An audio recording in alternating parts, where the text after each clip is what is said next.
with that. And I think the Christians in Nigeria today are probably feeling pretty good about Donald Trump's position. Thank you very much. Senator, you said the Christians in Nigeria today are probably feeling good about Donald Trump. So I'm a Christian from Nigeria. You're an expert. 1 out of 100 million Christians, yeah. Very small sample size. Yes. I do not feel good about Donald Trump. He called Nigeria a disgraced country. Frankly speaking, that's not so bad because he used to call us a shithole country. So it's a kind of improvement on disgraced countries is an improvement.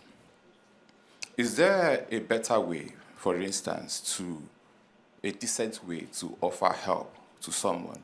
So if I looked at all the shoes on this panel, and you guys are wearing nice suits, everybody is wearing nice suits, but there's a differentiation of shoes. The senator's shoe is different. So if I was your friend, after this panel, I would buy you a gift, a nice shoe to match up with your suit.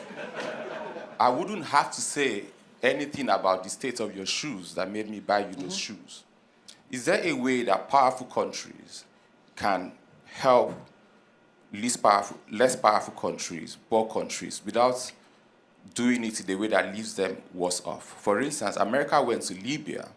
Libya has a causative effect on the terrorism challenges that Nigeria and the Sahel is facing.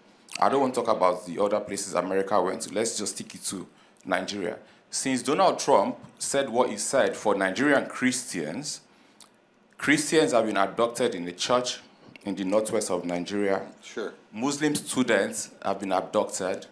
I do not speak to the causation, but there's a correlation between Donald Trump, from the point Donald Trump spoke about Nigeria's challenges and the escalation of terrorism. So, decency apart, there are rules of engagement. There's a global rules order. There's a rules-based global order. Is there a way to speak about Nigeria, first of all, in a respectful, decent way, not even just as president of America, but as a human being? And much more so as the president of the United States of America, that I will always respect as a person, and frankly speaking, Nigerians continue to respect generally. Also, is there a way to help Nigeria? Because, for instance, one of the reasons why we failed woefully at fighting terrorism was because despite having the money, despite having the intention and the motivation to buy weapons from America for so many years, we were denied. Eventually, we got them, and for some of those weapons, they also told them where not to use those weapons. Yeah. So I'm just going to ask and sit down. Is there a way to decently help Nigeria without making things worse and without disrespecting Nigerian Christians and Muslims? Thank you very much. Yeah. I think Great question.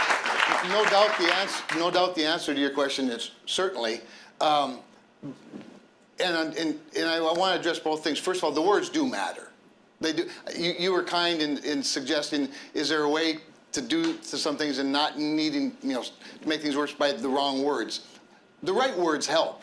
A more delicate way of saying something is obviously better than a more brutal way. That said, at the end of the day, a lot of people have promised things to Nigeria and several African nations. And by the way, once again, I point to my colleagues who are two of the biggest advocates for our relationship with Africa. And I won't go into all the ways that they do that or that we do it together. But the actions do matter.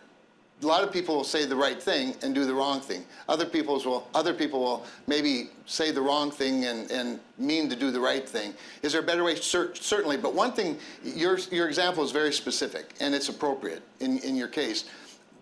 But you also touched on a larger issue of it's not just one country. It's not just one-on-one.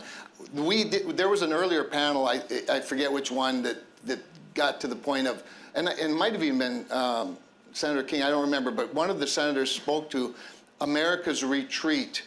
I think it might have been Tom Tillis, now I think of it, America's retreat from several areas, which has left them vulnerable to the predators, if you will, to China especially, and their predatory financing and behavior. There are lots of ways, and I think, for example, one of the areas where President Trump and I have disagreed quite openly is in the effective use of USAID. Those things need to be conformed, for sure.